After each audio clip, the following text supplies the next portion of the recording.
어거스틴은 누구에게나 고난과 근심이 있는 것은 동일하다고. 그러나 그 근심을, 그 고난을 대처하는 사람은 다르다고. 누구에게나 고난은 다 있다는 거예요. 누구나 다 근심은 다 한다는 거예요. 그러나 그것을 대처하는 것은 사람이 각각 다르다는 것이죠. 어떻게 대처하느냐, 그것에 다르다는 겁니다. 그래서 어떤 자세로 고난을 당하느냐에 따라 가지고 고난의 결과가 전혀 다르게 나타나고 고난의 의미도 전혀 다르게 나타난다는 것을 우리에게 분명하게 보여주고 있다는 것입니다. 세상에는 모두가 다 고난을 당하고 있어요. 고난 없는 사람은 아무도 없습니다. 세상의 모든 사람들은 다 근심 걱정을 다 하고 있어요. 안 하는 사람은 아무도 없습니다. 모두가 다 하고 있어요.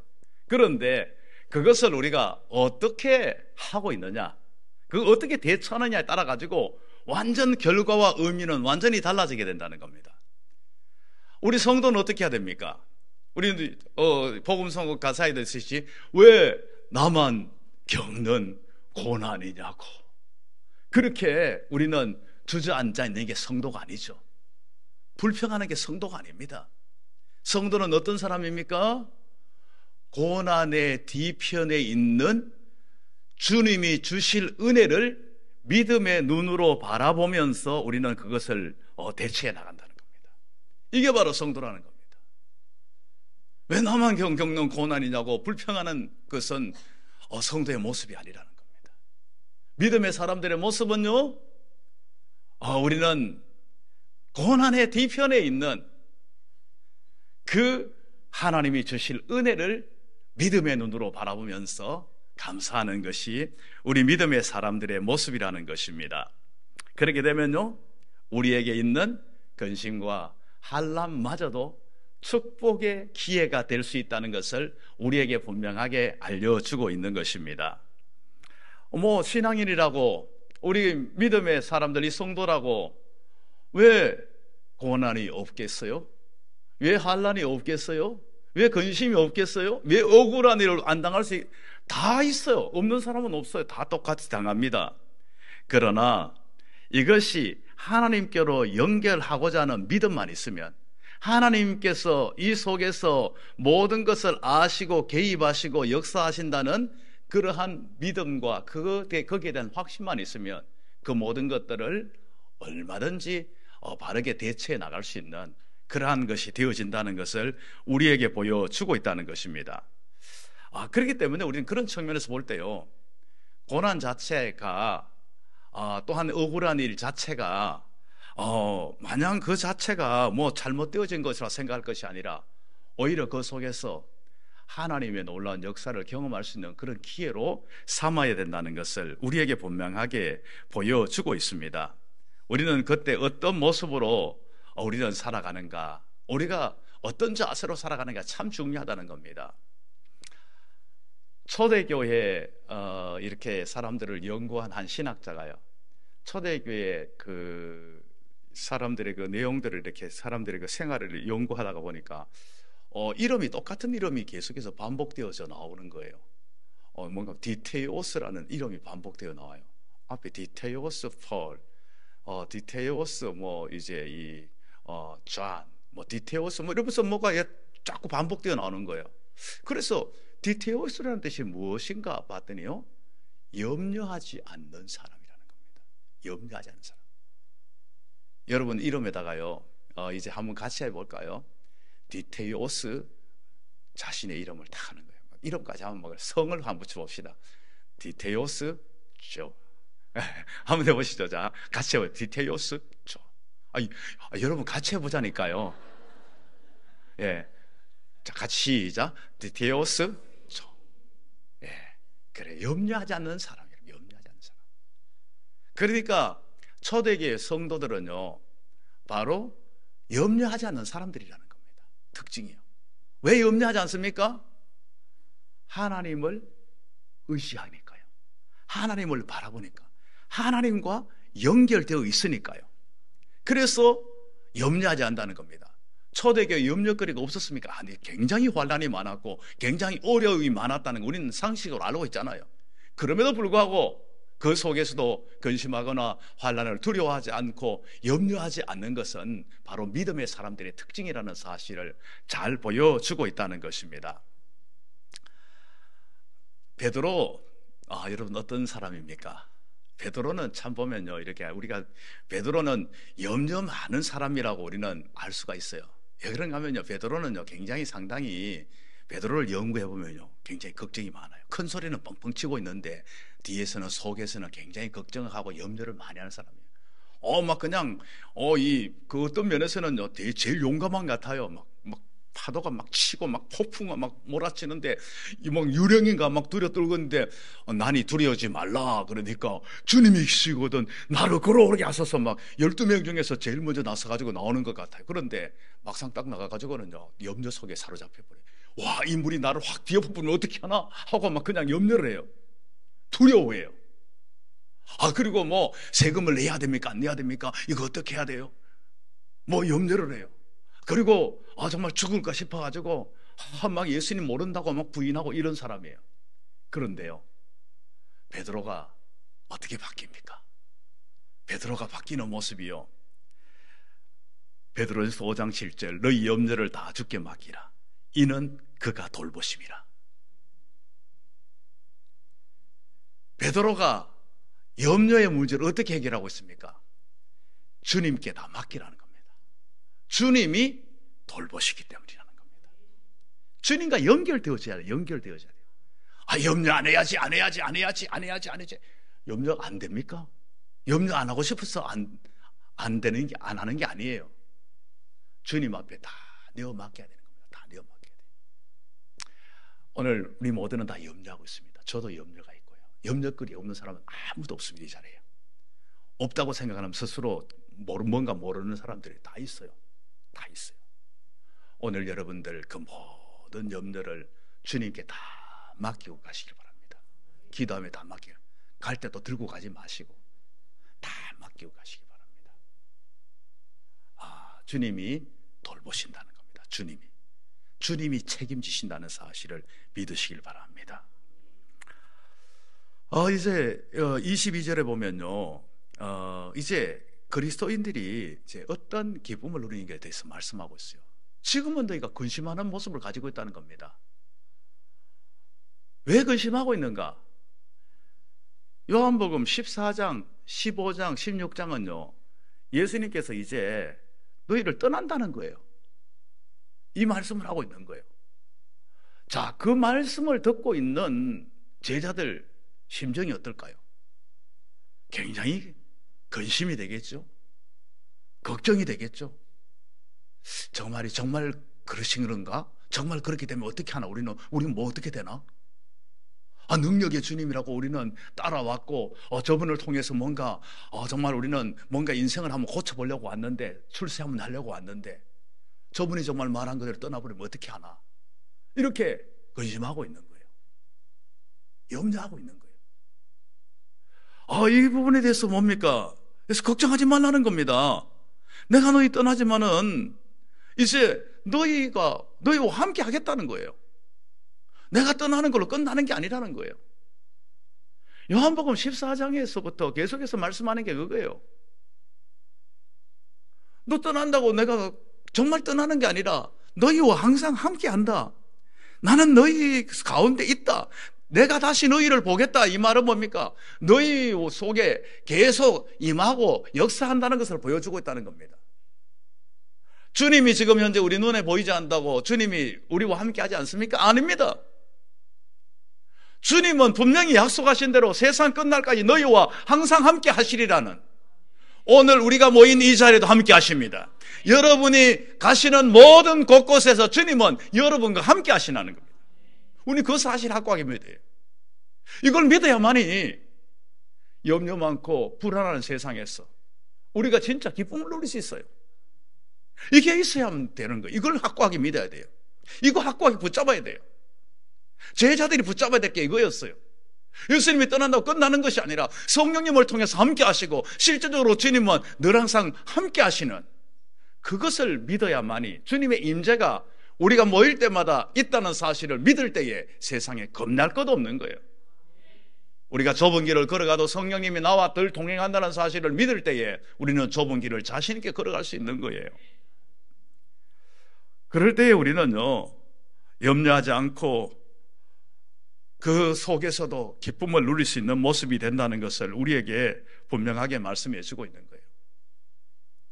우리가 이 기쁨을 이런 상황 속에서 어떤 면에서는요, 현실적으로만 생각하면 슬퍼할 수밖에 없는 상황이에요. 염려하고 정말 그 속에서 불안해할 수밖에 없는 상황이에요. 그러나 주님의 이 약속의 말씀을 믿을 때에 그 속에서 우리는 진정한 기쁨을 누리게 된다는 것을 우리에게 분명하게 말씀을 해주고 있는 것입니다. 그러면서 이제 너희 기쁨이 영원히 있게 된다는 것을 말씀합니다. 기쁨을, 영원한 기쁨을 너희가 소유한다는 겁니다. 왜요? 어떤 것 때문입니까? 자, 우리의 어떠한 기쁨이 세상의 어떠한 환경, 상황, 조건, 세상의 어떠한 대상에다가 두면요, 그 세상의 모든 것들은 안 변하는 게 없어요. 다 변합니다. 다 변해요. 거기에 두면 진짜 기쁨을 누리고 평안을 누리지 못해요. 기쁨과 평안을 못 누려요. 우리의 그 모든 것들을, 대상을 어디다 둬야 정말 우리가 기쁨을 누릴 수 있습니까? 영원히 변하지 않는 대상에다 둬야 됩니다. 영원히 변하지 않는 것은요, 우리 주님이십니다. 주님은 어제나 오늘이나 동일하신 분이십니다. 그 능력과 그 행하심과 우리를 향하신 사랑과 은혜는 동일하십니다. 동일하십니다. 우리가 왔다리 갔다리 하는 것이지 주님은 동일하세요. 그 주님에게다가 모든 것을 두면 우리는 어떠한 상황 속에서도 환경이 아무리 요동치고 아무리 정말 그것이 변한다 할지라도 그것 때문에 우리의 어떤 것이 뒤바뀌지 않아요. 이 사실을 철저히 경험했던 우린 바울을 보고 있잖아요. 바울이 복음 전하다가 매를 맞고 감옥 안에 들어갔는데도 그곳에서 찬송 부를 수 있는 게 뭡니까? 그 속에서 기적을 일으킬 수 있는 게 뭡니까? 예수님 안에 있었기 때문입니다. 예수님을 굳게 붙들고 모든 초점을 자신은 예수님에게 뒀다는 것입니다. 기준을 예수님, 감옥의 환경과 상황에다 두지 않았어요. 자신의 어떠한 처지에다 두지 않았습니다. 주님에게 뒀을 때에 항상 주 안에서 기뻐할 수 있는 이 삶을 유지했다는 것을 우리에게 잘 보여주고 있다는 것입니다. 그러면서 우리는 또 뭡니까? 이제 근심 많고 환난 많은 이 땅 가운데서 우리가 이 모든 것들을 극복하고 승리할 수 있는 비결이 어디 있는 것입니까? 환난이 있고 근심이 있지만은요, 이것을 극복할 수 있는 비결이 우리에게 있어요. 이 비결, 이것을 극복할 수 있는 특권이 우리에게 주어져 있어요. 바로 23절 말씀에서 뭐라고 말씀하고 있습니까? 너희가 무엇이든지 아버지께 구하는 것은 내 이름으로 주시리라. 아버지께 구하는 것 주시겠다는 겁니다. 예수님 이름으로 구하면 그 모든 것 주시겠다는 보증을 해주고 있다는 겁니다. 단순한 보증이 아니잖아요. 예수님께서 이 보증을 위해서 모든 것들을 다 갚으셨다는 겁니다. 모든 것을 다 이루셨다는 것입니다. 그래서 우리는 그 보증에 따라 가지고 예수 이름으로 기도하는 것이지 그냥 하는 게 아니에요. 주문 외듯이 하는 게 아니에요. 예수님이 흘리신 그 보혈의 공로, 예수님께서 허무신 하나님과 원수되었던, 죄로 원수되었던 이 관계를 화목의 관계로 이루신 이 모든 것, 그래서 우리를 하나님의 아들 삼아주시고 우리를 제사장 삼으셔서 구약의 대제사장만이 들어갈 수 있었던 은혜의 보호자, 바로 지성소 안으로 우리를 들어가서 그곳에서 구할 수 있도록 열어주신 것, 그것이 무엇 때문입니까? 예수 이름 때문이라는 겁니다. 예수 이름 때문이라는 겁니다.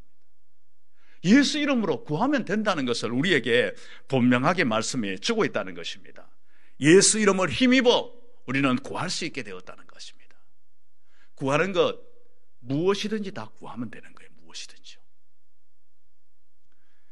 우리가 구하는 것, 그 어떠한 뭐 특정적인 것만을 하나님께서 말씀하시지 않았다는 걸 알아야 된다는 겁니다. 그것을 어떠한 제한적으로 구하도록 말씀하시지 않았다는 것입니다. 우리는 하나님 앞에 내가 부족한 걸 구하면, 지혜가 부족하면 지혜를 구하면 돼. 능력이 뭐 능력을 구하면 되는 거예요. 양식이 부족하면 양식을 구하면 되는 거예요.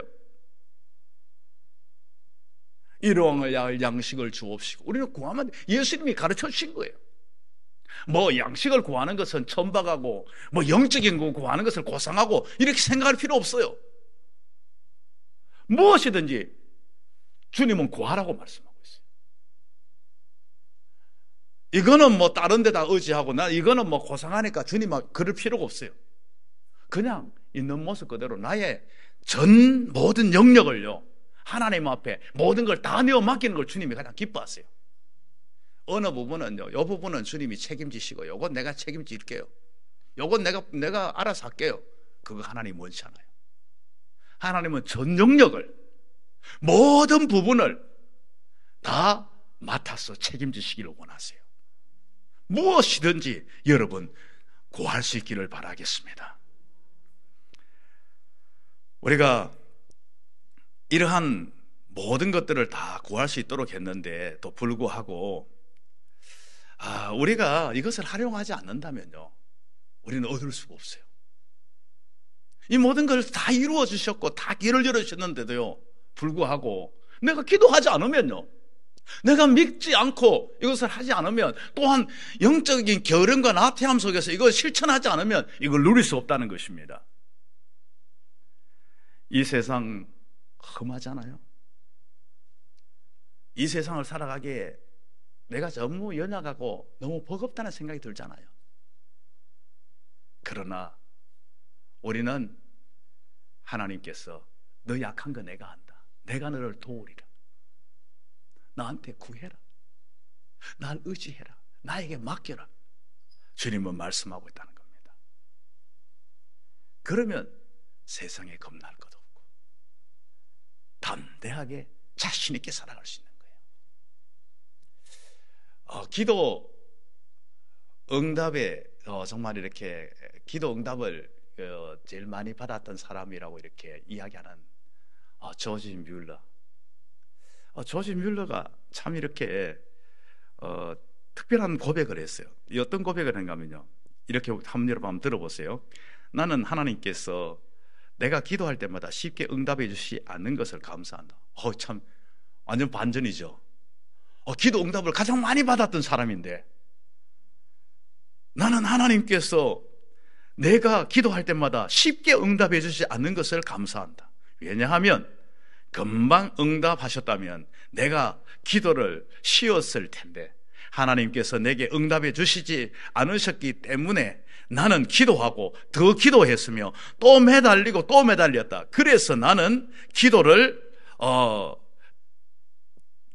통하여 기도를 들으시는 하나님의 사랑을 깨닫게 되었고, 너무나도 쉽게 문제를 푸는 하나님의 능력을 발견하게 되었다. 여러분 무슨 말인지 다 이해가 되셨죠? 이 조지 뮬러가 기도, 우리가 생각할 때는 조지 뮬러는 특별히 하나님 사랑하셨나 봐, 5만 번 이상 기도 응답 받았대. 어떻게 응답 받았으면 5만 번 이상 받았을까? 막 기도하면 그냥 척척 떨어지지. 그게 아니라는 거죠. 그래서 또 기도하고 또 기도하고 또 매달리고 또 매달리고, 그래서 기도를 통하여 들으시는 하나님의 사랑, 문제를 푸는 하나님의 능력을 발견하게 되었다는 겁니다. 여러분, 기도 쉽게 안 들어준다고 내가 원하는 시간, 내가 원하는 방법으로 이루어지지 않는다고 실망하지 마십시오. 그것을 통하여 하나님은 더 놀랍게 역사하심을 믿으시길 바랍니다. 예수 이름으로 기도할 때요, 응답을 받고 우리는 기쁨이 충만한 삶을 누리게 될 것임을 우리에게 분명히 말씀해 주고 있다는 겁니다. 지금 앞서 말씀드린 것 같이 예수님의 정말 고별의 말씀이잖아요. 얼마나 근심과 걱정과 염려가 많았을까요? 우리는 한번 생각해 볼 수 있잖아요. 아마 내가 지금 걱정하고 있는 거, 염려하는 것보다가도 뭔가 앞날에 대한 망망한 것보다 제자들은 더 망망했을 것이라는 생각이 들지 않았어요? 그런 지금 생각이 들 수밖에 없는 이런 상황이에요. 그런데 이제 23절, 24절에서 기도 응답에 대한 그러한 보증, 거기에 대한 결과로 기쁨이 우리 가운데 충만해질 것임을 우리에게 말씀해 주고 있다는 겁니다. 기도하지 않고 염려만 하고 있는 사람은요, 이러한 약속하신 축복을 누리지 못합니다. 우리가 기도할 때에 이러한 기도 응답의 기쁨을 누리게 된다는 것을 우리에게 분명히 말씀해 주고 있다는 겁니다. 구하면 받을 수 있는 이미 관계가 다 형성되어 있다는 겁니다. 이미 모든 특권이 우리에게 주어졌다는 겁니다. 우리는 이것을, 모든 것을 다 누릴 수 있는 사람이 되었다는 겁니다. 그래서 구하라는 거예요. 구하라는 거. 이건 구하라는 것은요, 현재 시제입니다. 오늘 또 구하지만 내일 또 가고 계속해서 요청하라는 겁니다. 계속 하라는 겁니다. 한번 들어주고 마는 것이 아니라는 겁니다. 계속 하라는 겁니다. 앞서 무엇이든지 뭐라고 했습니까? 삶의 전 분야라 그러죠. 전 분야.